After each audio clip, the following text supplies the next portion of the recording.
supposed to come up here and really explain to you about my child. We've been doing this for the past 2 years. It's been tough on my wife and myself and our son, and now we have another daughter. And, you know, we're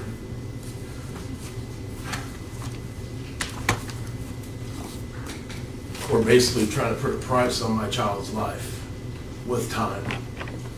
And I had all these notes and everything, and I'm up here now, and I just, but basically what we're doing is we're justifying my child with time served in prison. And a lot of you know here, this is not the first time this has happened. This is the second time. Fortunately, we weren't able to make that case with the jurors due to circumstances, but everybody in here knows that this is not the first time this has happened. But I'm going to keep this about her because that's what this is about. It's about my daughter. She was born on March 5th, and she was a blessing to my wife and to myself and my son. 2 months before that, we had lost our son, and it was devastating. My wife was 6 months pregnant with our daughter during that time, and it was really hard for us because she was trying to take care of our daughter, who was, 6 months pregnant, and trying to grieve for our son. And when our daughter was born, she was born into grief. But she was a blessing. She kept us because we were looking forward to her. Despite everything that was happening, we were looking forward to her taking away a lot of that pain. And she did.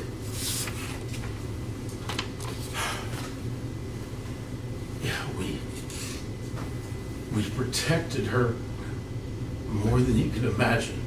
As parents, when you lose a child, you become helicopter parents. You think about all these scenarios. So let me watch over her, let me protect her from this, because you have this living in the back of your mind with our son. And we were very diligent and vigilant with her. My wife and I actually got together when our daughter was born, and we set parameters because of what had happened prior. We told ourselves and said, look, once she gets up to where she can move and walk, we're going to go ahead and restrict her from this location because of past circumstances with our other son. We were nervous about her getting out and around, and when something like this happens, you recede all the way back. You want to protect everything. You put fences around it. We put fences around our oldest son. We wouldn't allow him back over there because of the situation here.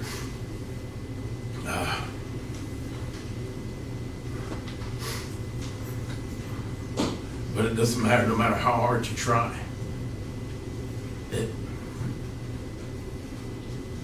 There's just some things that you don't think about. And we, as parents, have to live with that for the rest of our lives. Like I said, I no matter what we do or what we say, I'm always going to feel responsible because these are my children. I am responsible for them. So we're going to carry this, and I'm always going to think about what ifs, or if I wish I would have done this or done that, or if we would have known details about the prior one, if we would have. But all that is it's too little, too late. She was our blessing. When she was born, she was our angel child. She looked so much like our son, it was ridiculous. We seen him every time we looked at her. She looked at us, and it would just cut right through us, and we took that like it was God saying, here you go, here's your other shot. You know what I mean? I know this happened, but I'm going to make this daughter look just like him, and you guys are going to have this. And it was taken from us.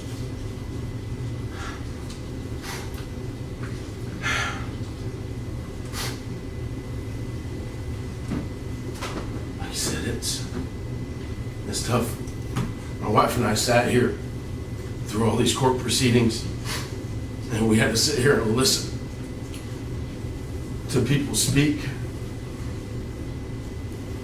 as if they knew what was going on, as if they knew what was happening, and none of these people had a clue. Now, once they asked us, hey, Drew, what happened? Hey, what really happened? That's what I would have loved to have told them. How everything happened, how everything went down. Because it was not how it was portrayed in the courtrooms. And I was planning on coming here and explaining all that. But in the end, like I said, the result's the same. I'm standing up here in front of you guys, defending my children from a woman who took them away from us. To me, that's insane. It's insane. She's done this twice.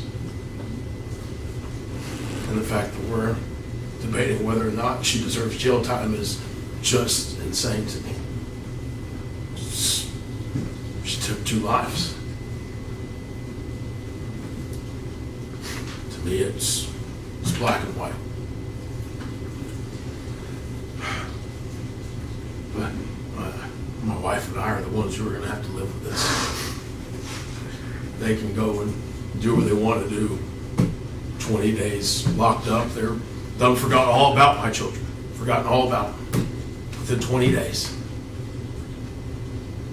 Like it never happened. Going off, doing their own thing, living their own life. Making her own friends. She's not grieving. Not at all. This is the pain that my wife and I wear. Nobody else.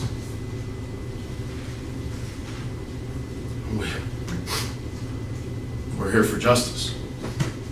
That's what we're here for. For the memory of my kids. I just ask the judge, don't let this be in vain. Because I got a son who still asks about his sister, who still asks about his brother. And as parents, we still haven't told them. But now my son's asking me what happened. And as a parent, that's the hardest thing. Because he's wondering, Dad, why'd you let it happen?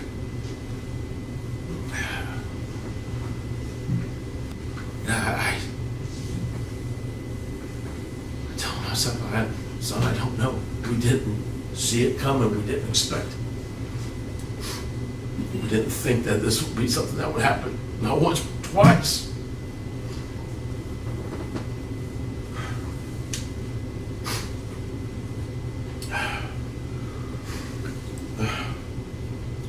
I remember when our daughter was born in the hospital. All the pain that my wife and I were going through, it just faded. When we looked into our daughter's eyes, it just melted. And I can tell you this, as a father, I love my sons. They are our future, and they are my future generations, but I remember looking into my daughter's eyes as a father. This is so much different. The love a father has for his daughter, I can't explain it.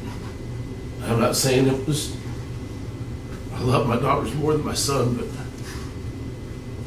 God, she could wrap me around that finger so fast.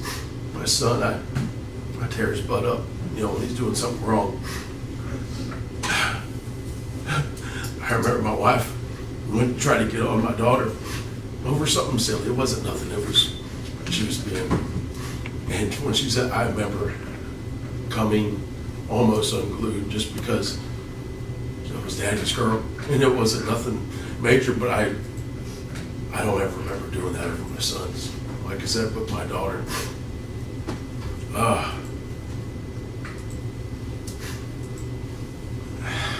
To have that taken away. Now that we have our other daughter, as a parent, it scares me. Because I thought I knew the people I was sending my child with. I thought I knew them.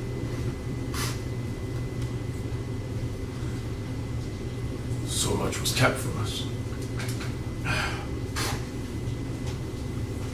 If we had been made aware, we would have made other arrangements. If we'd have been made aware of the medications, if we'd have been made aware of, we would have done things differently. And I blame myself because part of that was just wanting to really believe that she was different. I didn't want to tear apart a family after going through so much with this. I didn't want to destroy this. This is my wife's family. And like I said, they had their house dedicated for kids. They had a room set aside especially for kids. And I didn't want to take that from my son. And I wanted my daughter to have that. Now that's pipe dream.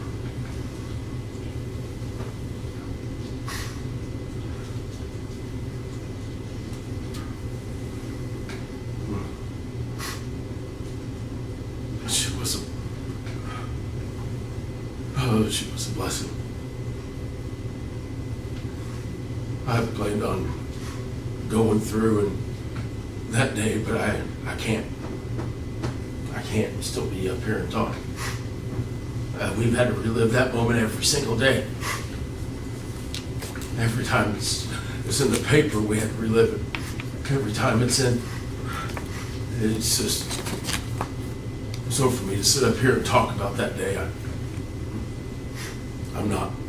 Everybody was familiar with what happened.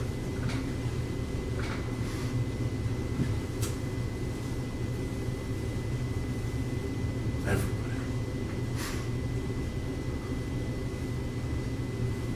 I just want you to know that as parents,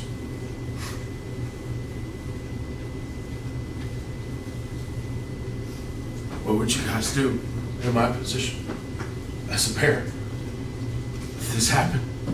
Not once, but twice.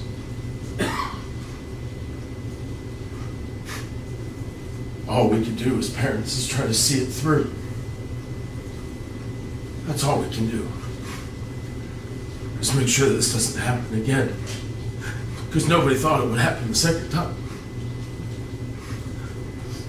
But I'll be damned if I'm going to stand by and let this pass me by and let this continue to happen. Like you said, we're fighting for our kids' names. We're fighting for their memory. And for somebody to just walk away, to think they just deserve to just walk away after what they've done to my family, to my son. It's insane. Like I said, I can't fathom it. To be able to do this to some kids and act like it wasn't your fault, like it was.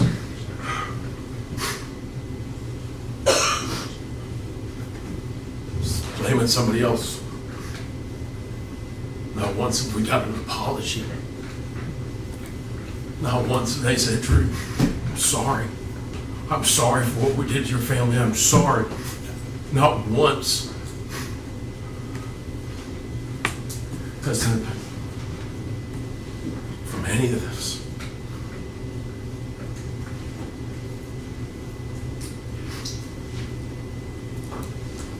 I just want you to know that I'm going to continue to carry their memory the best the way I know how.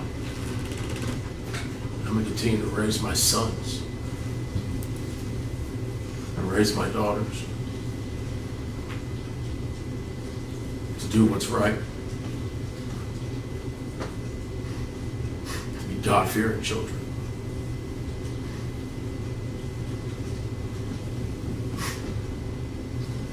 I had some moments where I questioned everything. when you go through stuff like this, you question everything. Question your faith, you question everything that you believe because you just couldn't imagine it.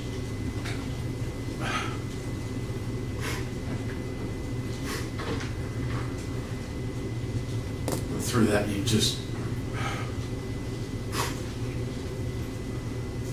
God brings you a daughter like we have now, Adrian.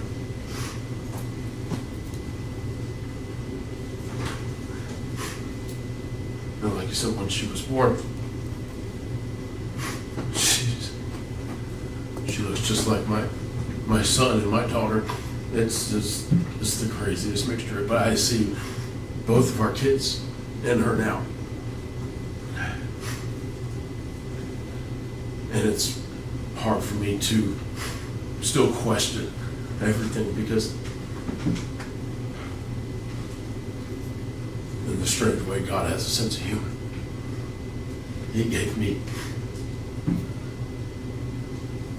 what I lost and put it in this little girl who has me wrapped around her finger. And right now she's about the age that we lost Uriel. And I see her and I see my daughter in her. I think about that accident.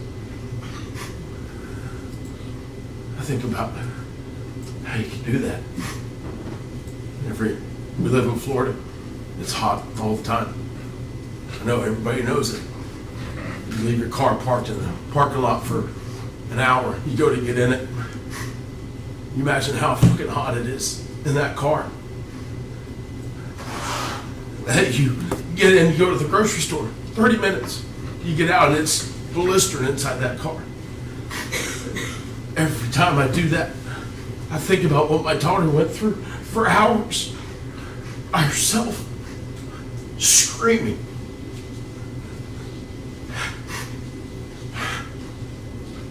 Can't not think about that.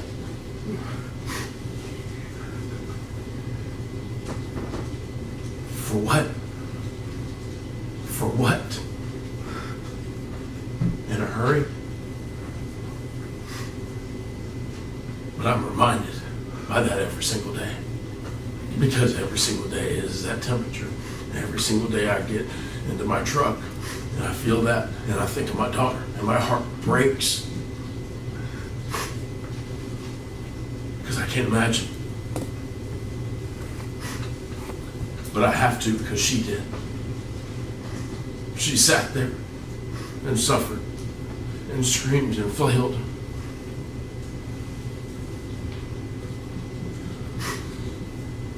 We had already gotten to the scene. Everything was packed up. We went to the hospital.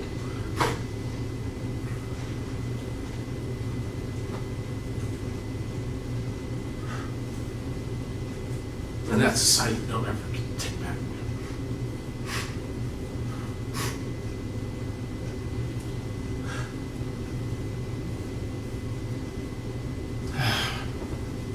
Something you don't ever unsee. The love of your life laying there 11 months before, 11 months after, going through the same thing. It's deja vu.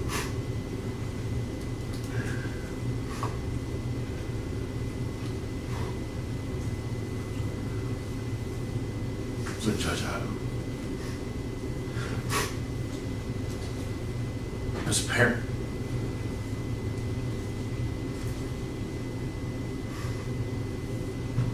like you said, we weren't able to get all the facts out to the jury like we should have. Because nobody in their right mind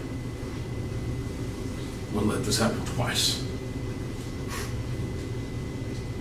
Twice.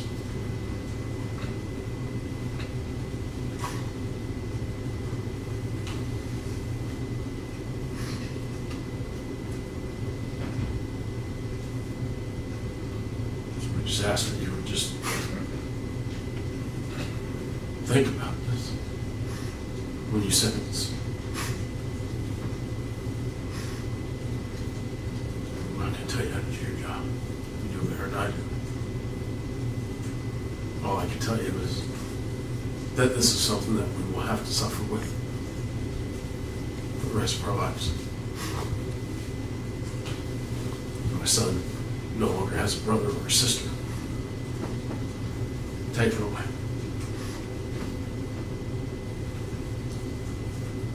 And that's something that we're going to have to live with for the rest of our lives.